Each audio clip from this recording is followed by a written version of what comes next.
एक छोटे से गांव में पवन अपनी पत्नी सुनीता और दो छोटे बच्चों के साथ रहता था। पवन मेहनत मजदूरी करके अपना गुजारा करता था। उसकी मजदूरी बहुत कम मिलती थी और महंगाई बहुत ज्यादा थी, इसलिए उसके घर पर दिन में एक बार ही खाना बनता था। वह कभी कभी सूखी रोटी खाकर ही अपना गुजारा करता था। एक बार गर्मी के दिनों में पवन की पत्नी बोली, गर्मी आ गई है। कई साल से हम और बच्चे एक ही छोटे पंखे में गर्मी काट लेते हैं और अब तो वह पंखे भी खराब हो चुके हैं। इस बार तुम नया पंखा ले आओ। अब उस पुराने टूटे पंखे में गर्मी नहीं जाएगी। बच्चों को गर्मी से परेशान देखकर रोना आता है। बच्चों को देखकर मुझे भी रोना आता है। मैं एक बदनसीब बाप हूँ जो घर में एक पंखा भी नहीं ला सकता। सुनीता, तुम तो जानती हो मेरे रोज की कमाई से हमारा घर का गुजारा बहुत मुश्किल से हो पाता है। ऐसे में मैं पंखा कहाँ से ला सकता हूँ? एक पंखा की कीमत कम से कम 200 रुपए होंगे और मैं दिन में बड़ी मुश्किल से ही 100 रुपए कमा पाता हूँ। मेरे पास 50 रुपए हैं। ये 50 रुपये मैं बड़ी मुश्किल से जमा किए हैं। तुम्हारे 50 रुपये मोहन किसान से निकलते हैं तो मुझे 50 रुपये लेकर एक पंखा ले आओ। पवन मोहन के घर अपने 50 रुपये लेने पहुंच जाता है। मोहन अपने घर के बाहर दरवाजे पर बैठा हुआ होता है। पवन को अपने घर आता देखकर मोहन उसे कहता है, अरे पवन भाई, आज मेरे घर कैसे आना हुआ? सब खैरियत तो है ना? हाँ भैया, ऊपर वाले का शुक्र है। दरअसल मैं तुम्हारे पास अपने उधार दिए हुए 50 रुपये लेने आया हूँ। मुझे एक पंखा लाना है। बगैर पंखे के रात दिन काटना मुश्किल हो जाती है। पवन भाई, तुम्हारा दुख मैं समझ सकता हूँ, लेकिन मेरी स्थिति भी कुछ सही नहीं है। इस समय घर में एक पैसा भी मौजूद नहीं है। तुम अपने 50 रुपये फिर कभी ले जाना। इतने में ही मोहन की पत्नी आ जाती है। तुम पवन भाई के पैसे क्यों नहीं देते हो? ऐसी गर्मी भरी रात बगैर पंखे के कैसे काटते होंगे? पवन भाई, मेरे पास यह 40 रुपए हैं, तुम इन्हें ले लो। बचे हुए 10 रुपए मैं तुम्हें बाद में दे दूंगी। पवन 90 रुपये लेकर पंखे की दुकान पर पंखा लेने जाता है। दुकान वाले बहुत सारे पंखे दिखाता है, लेकिन कोई भी पंखा 100 रुपए से कम नहीं होता। सेठ जी, मेरे पास केवल 90 रुपए हैं। आप मुझे कोई सस्ता सा पंखा दिखा दो। अरे भाई, 100 रुपए से नीचे कोई पंखा नहीं है। सेठ जी, मुझे यह 100 रुपए वाला पंखा दे दो। मैं तुम्हें 10 रुपए 2-4 दिन में लौटा दूंगा। हम ऐसे कंगाल को उधार नहीं देते। कौन पीछे पीछे फिरे? जाओ अपनी राह लो। 1 घंटा खराब करवा दिया। जेब में 90 रुपए लिए हो और पंखा लेने चला है 100 रुपए वाला। बेचारा सेठ की बात सुनकर निराश होकर घर की ओर निकल जाता है। रास्ते में वह सोचते जाता है, कितनी हैरानी की बात है। मैं सारा दिन काम करता हूँ, उस पर भी घर में कोई आराम का साधन नहीं है। ठंड में ठंड से परेशान और गर्मी में गर्मी से परेशान रहते हैं और ना ही कभी पेट भर खाना मिल पाता है। ऐसी जिंदगी जीने की से क्या फायदा जब मैं अपने बच्चों को सुख नहीं दे सकता। बेचारी सुनीता ने घर से निकलते समय कहा था कि पंखा जरूर लेकर आना। अब मैं क्या जवाब दूंगा उसको? बेचारी मेरी वजह से कितनी परेशानियों का सामना कर रही है। अब मैं क्या करूं, कहां जाऊं? तभी पवन को गर्मी से परेशान एक बूढ़े आदमी दिखाई देता है, जो किसी गहरी सोच में डूबा हुआ आसमान की तरफ देख रहा था। उस बूढ़े आदमी को देखकर ऐसा मालूम हो रहा था जैसे वह बहुत बड़ी मुसीबत में है, लेकिन पवन उसे देखकर आगे बढ़ जाता है। थोड़ी दूर जाने के बाद पवन सोचने लगता है, मैं कितना निर्दय हूँ। उस बुजुर्ग आदमी को गर्मी से परेशान देखते छोड़ आया। कहीं वह बूढ़ा आदमी गर्मी से मर ना जाए। पता नहीं उसने कुछ खाया होगा भी या नहीं। कितना बुरा होगा अगर मैं उसे इस हालत में छोड़कर चला गया। मुझे उसकी मदद करनी चाहिए। फिर पवन वापस उसे बूढ़े आदमी के पास चला गया। उस आदमी को गर्मी से परेशान देखकर पवन को उस पर तरस आ गया। फिर वह उस आदमी से बोला, बाबा, आप इतनी गर्मी में यहाँ क्यों बैठे हैं? क्या आपको कोई मदद चाहिए? बेटा, मदद तो मुझे चाहिए, लेकिन तुम मेरी क्या मदद करोगे? तुम्हारी कपड़े तो खुद तुम्हारी कहानी बता रहे हैं। बाबा, मेरे बस का हुआ तो मैं आपकी मदद जरूर करूंगा। ज्यादा ना सही तो थोड़ा बहुत तो कर ही दूंगा। बेटा, मैंने एक शुद्ध खोर से ब्याज पर पैसे लिए थे, लेकिन मैं समय पर उसके पैसे नहीं दे पाया। इसलिए उसने मुझे मेरे घर छीन लिया और मुझे बेघर कर दिया। मेरे पास इतने पैसे नहीं हैं कि मैं उस शुद्ध कोर को पैसे देकर अपना घर वापस ले सकूं। ना ही मुझसे अब कोई काम हो पाता है। जो उसके पैसे कमाकर दे सकूं। बाबा, आपके बच्चे नहीं हैं? बेटा, मेरे 2 लड़के हैं। मैंने उन्हें दिन रात मजदूरी करके पढ़ाया था। जब उनकी नौकरी लग गई तो वह मुझे छोड़कर शहर चले गए। वहां जाकर उन्होंने अपना घर बसा लिया और मुझे भूल गए। एक दिन आए थे दोनों भाई मुझसे मिलने नहीं, बल्कि मेरे जमीन बेचने। बड़ा बेटा कह रहा था कि पिताजी, मुझे शहर में बिजनेस शुरू करना है, इसलिए मुझे पैसे की बहुत जरूरत पड़ रही है। और छोटे बेटे को भी एक फैक्ट्री खोलनी थी, इसलिए दोनों भाइयों ने मेरी सारी जमीन बेचकर आधे आधे पैसे लेकर शहर चले गए और फिर कभी वापस नहीं आए। ये कहते कहते बूढ़ा आदमी रोने लगा। पवन ने किसी तरह उन्हें चुप कराया। बाबा, मेरी पत्नी मेरा इंतजार कर रही होगी। मैं आज उससे वादा किया था कि आज मैं पंखा लेकर आऊंगा, लेकिन मैं उसके लिए पंखा तो ना ला सका। इसलिए अब तुम एक काम करो, यह पैसे तुम ले लो। इन पैसों की मुझसे ज्यादा तुम्हें जरूरत है। हमारे पास पंखा ना सही, घर तो है, तुम्हारे पास वह भी नहीं है। अगर तुम और ज्यादा देर घर से बाहर रहे तो तुम्हारी हालत बिगड़ सकती है। इसलिए यह पैसे तुम उस सूदखोर को दे देना और उससे अपना घर वापस ले लेना। वह आदमी पवन से पैसे ले लेता है और पवन से कहता है, बेटा, तुम सच में बहुत नेक और अच्छे इंसान हो। आज जब तुम खुद अपनी परेशानियों से डूबे हुए थे, तब भी तुमने बिना किसी स्वार्थ के मेरी मदद की। यह तो गुण है जो किसी सच्चे इंसान में होता है। ईश्वर तुमसे हमेशा खुश रहे। तुम्हें इसका कोई अच्छा फल जरूर मिलेगा। मैं दुआ करता हूं कि तुम्हारी जिंदगी में कभी कोई कमी ना आए और तुम्हें हर खुशी मिले। ईश्वर हर पिता को ऐसे नेक और समझदार औलाद दे जो किसी के काम आ सके।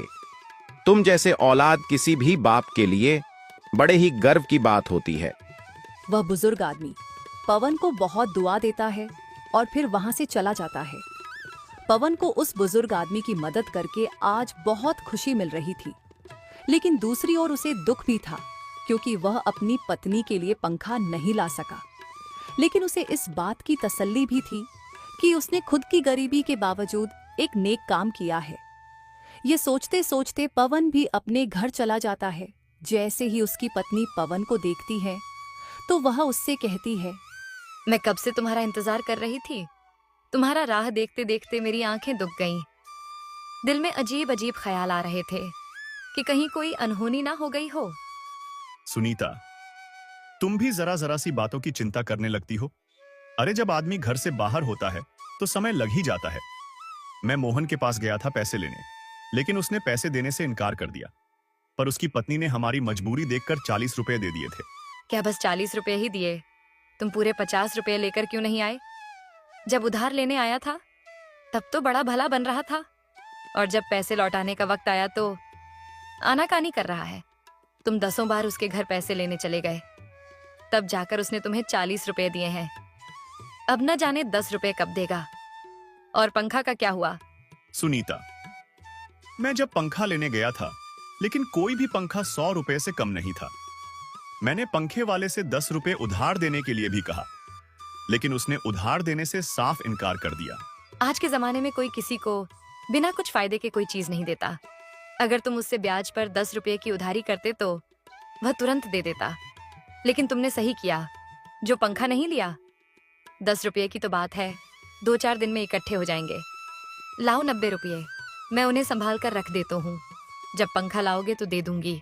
सुनीता, उन 90 रुपए में से 80 रुपए मैंने एक बुजुर्ग आदमी को दे दिए। उसे पैसे की बहुत जरूरत थी, वह गर्मी से परेशान था। अगर मैं उसकी मदद नहीं करता तो शायद वह जिंदा ना रह पाता। फिर पवन ने विस्तार से सारी बात सुनीता को बताई। पवन की बात सुनकर सुनीता बोली, तुमने बहुत अच्छा किया जो उस बुजुर्ग आदमी को दे आए, लेकिन तुम्हें पता होना चाहिए कि जो दिया घर की रोशनी के लिए होता है, उसे मंदिर में ले जाकर नहीं जलाया जाता। अब इस गर्मी भरी दिन में हम अपने बच्चों को क्या कहेंगे? भला इस गांव में कौन ऐसा आदमी है जो तुम्हारी 1 रुपये की हुई मदद कर दे? तुम बिल्कुल सही रहती हो सुनीता, मैं तुम्हारी बात से पूरी तरह सहमत हूँ। लेकिन वह बेचारा बुजुर्ग आदमी हमसे ज्यादा मुसीबत का मारा था। तुम चिंता ना करो, ईश्वर ने चाहा तो हमारे पंखे का भी कहीं ना कहीं से इंतजाम हो ही जाएगा। चलो, तुम मेरे लिए खाना लगा दो, बहुत जोर की भूख लगी है। आज तो घर का आटा भी खत्म हो गया है। 4 रोटी का आटा बचा हुआ था, 2 रोटी बच्चों ने खा ली और 2 रोटी मैं आपके लिए रख दी। और तुमने क्या खाया सुनीता? तुम भूखी हो। मैं भी बच्चों के साथ 1-2 निवाला खा लिए थे। फिर सुनीता पवन के लिए खाना लगा देती है। जैसे ही पवन खाना खाने बैठता है, उतने में ही कोई घर का दरवाजा खटखटा आता है।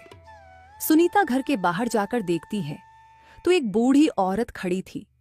वह सुनीता से कहती है, बेटी मुझ पर दया करो। मैं कल से कुछ नहीं खाया है, इसीलिए मेरी हालत बहुत खराब हो गई है और मेरे पास खाने के लिए कुछ भी नहीं है। कृपया मुझे एक खाने का को दे दो। भगवान तुम्हारा भला करेगा। बहुत लोगों के घर के दरवाजे खटखटा आए, लेकिन किसी ने दरवाजे नहीं खोला। माँ जी, इस वक्त तो हमारे घर में कुछ भी नहीं है जिससे मैं आपको खाने को दे सकूं, और ना ही राशन है जो मैं आपको बनाकर कुछ दे सकूं। सुनीता की बात सुनकर बुजुर्ग महिला की उम्मीद टूट जाती है। उतने में ही पवन आ जाता है। वह बुजुर्ग महिला से कहता है, माता जी आप अंदर आ जाइए, ज्यादा देर घर से बाहर रहना सही नहीं है। गर्मी बहुत ज्यादा पड़ रहा है, आप बीमार हो सकती हो। पवन उस बुजुर्ग औरत को घर के अंदर ले आता है और फिर सुनीता से कहता है, सुनीता, मेरे लिए तुमने जो 2 रोटी बचाकर रखी थी, वह रोटी माता जी को दे दो। फिर सुनीता रोटी बुजुर्ग औरत को दे देती है। बूढ़ी औरत बहुत भूखी थी, इसलिए उसने वह रोटी तुरंत खा ली।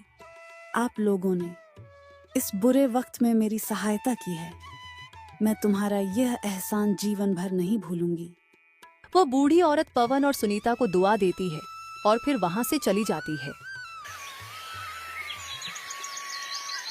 अगली सुबह सुनीता पवन से बोली, तुमने भी रात को कुछ नहीं खाया और बच्चे भी थोड़ा बहुत खाकर ही सो गए थे।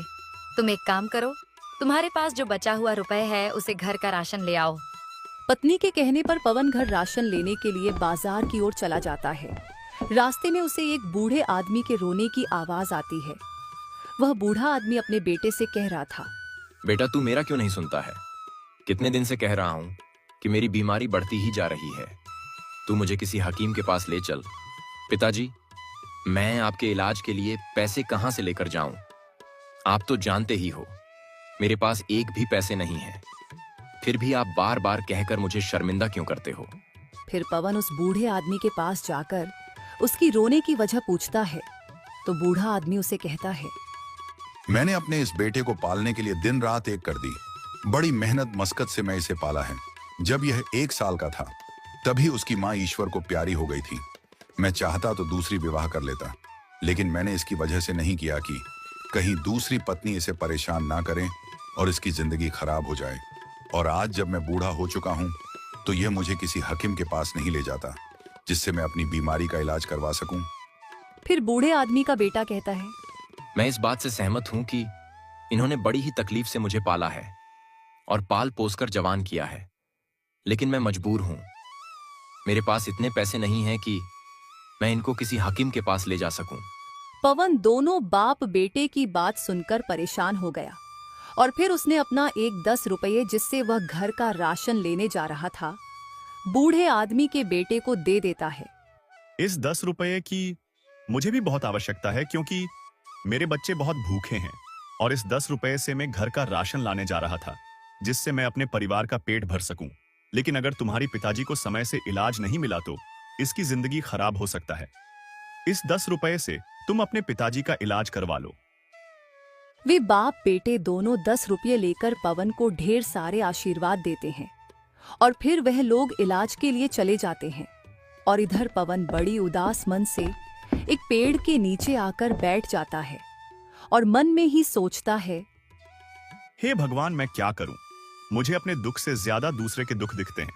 अगर मैं घर पर राशन लेकर नहीं गया तो मेरे बच्चे भूखे रहेंगे और सुनीता को जब यह बात पता चलेगा कि वह पैसा मैं किसी दूसरे के मदद के लिए दिया हूं तो वह बहुत गुस्सा करेगी। मुझे कुछ समझ में नहीं आ रहा है, मैं क्या करूं? पवन यह सब सोच ही रहा था, तभी उसके पास एक साधु बाबा आते हैं और पवन को उदास देखकर पूछते हैं, बेटा तुम इतने उदास में क्यों यहाँ बैठे हो? मुझे बताओ। मैं आपको क्या ही बताऊं बाबा, मेरे पास इतने दुख है कि क्या क्या बताऊं आपको। मेरे घर में कोई साधन नहीं है, ना खाने की, ना बच्चों की गर्मी में रखने की, और मुझे दूसरों का दर्द देखा नहीं जाता। अभी मेरे बच्चे भूखे हैं और मैं अपने बच्चों के लिए कुछ खाना लेकर नहीं जा पा रहा हूं। हाँ पवन, मैं तुम्हारे बारे में सब कुछ जानता हूँ। मैंने तुम्हें बहुत देखा है।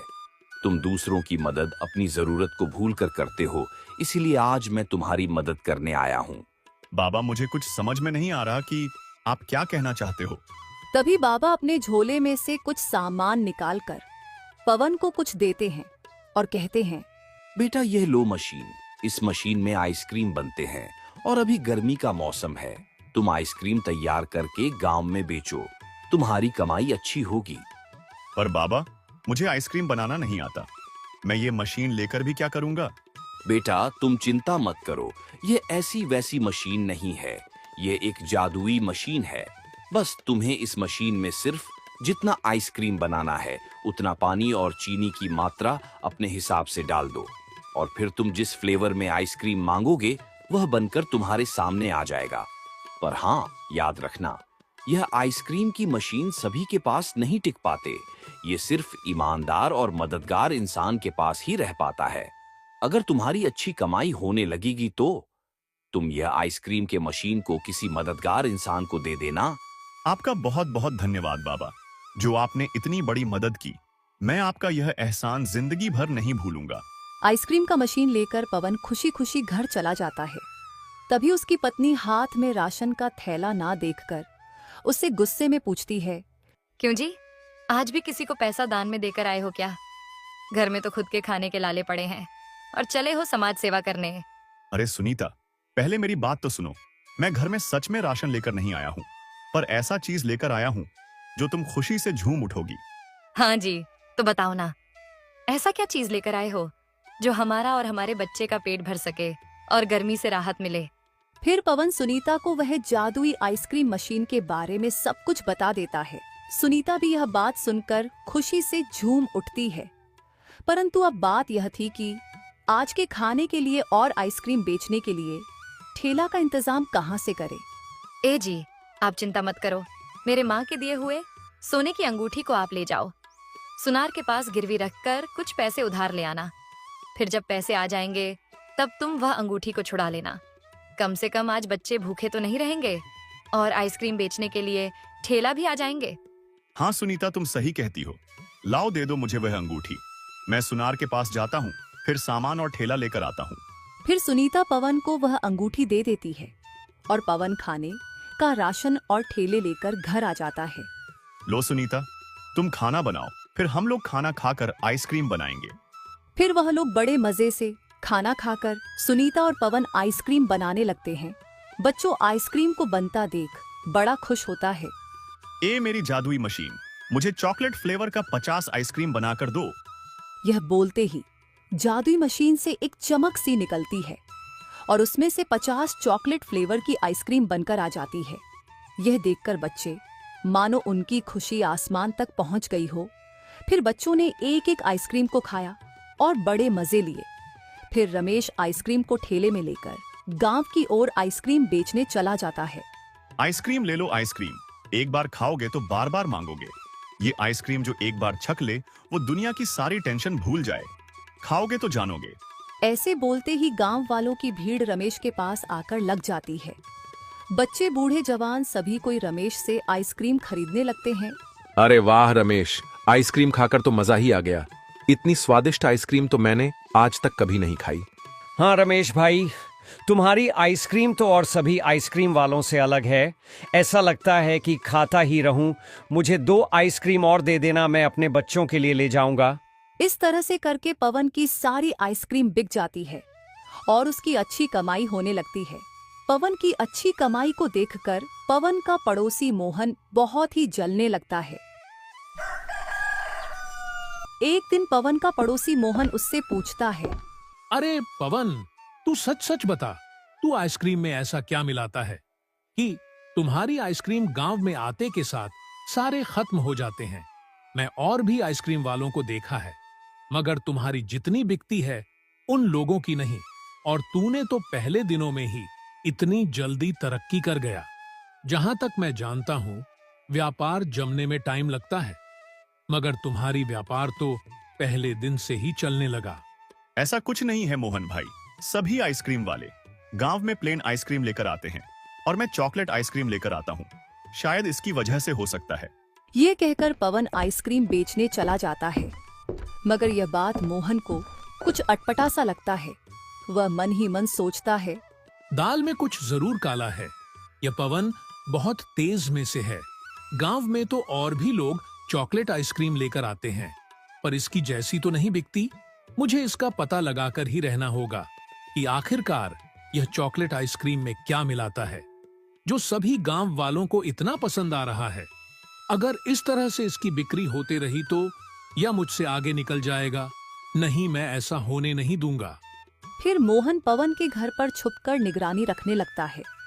जैसे ही पवन आइसक्रीम बेचकर घर जाता है तो अपनी पत्नी से कहता है, लो सुनीता, पैसे को अलमारी में रख दो। कल तुम इस पैसे से बच्चे का फीस और कूलर लेकर आना। गर्मी बहुत ज्यादा हो रही है। अब हमारे दिन भी बदल गए हैं। मैं पहले एक पंखा के लिए तरसती थी, अब हमारे घर में कूलर आने लगे हैं। बस ये सब जादुई मशीन की वजह से हो रही है, वरना हमारी क्या औकात थी कूलर लेने की। आज हमारे पास जादुई मशीन ना होता तो न जाने हम कहाँ होते। पापा पापा, इस जादुई मशीन से मुझे आइसक्रीम मंगा दो ना, मुझे बड़ा खाने का मन कर रहा है। हाँ जी, मुझे भी आइसक्रीम खाने का बड़ा मन कर रहा है। मेरे लिए भी जादुई मशीन से मांग लीजिएगा। फिर पवन जादुई मशीन से आइसक्रीम मांग लेता है और मशीन से आइसक्रीम बाहर निकल आता है। यह सब खड़ा होकर मोहन छुपकर देख रहा था। अच्छा, तो ये जादुई मशीन का कमाल है। इसी की वजह से पवन की आइसक्रीम गांव वालों को बहुत पसंद आ रही है। अगर यह मशीन मेरे पास आ जाए तो मैं भी आइसक्रीम बेचकर बहुत पैसे वाला बन जाऊंगा। ये सोचते सोचते मोहन अपने घर की ओर चल देता है। फिर वह रात होने का इंतजार करता है। जब रात हो जाती है और सभी कोई सो जाते हैं तो मोहन पवन के घर चुपके से जाता है और वह जादू मशीन को अपने घर ले आता है। और इधर सुबह होते ही पवन और सुनीता आइसक्रीम वाले जादुई मशीन को खोज खोज कर परेशान होते हैं। अरे सुनीता, अच्छे से खोजो, घर में ही होगा। अजी, मैंने सब जगह देखा पर कहीं नहीं मिल रहा है। मोहन आइसक्रीम बनाने की कोशिश कर रहा था।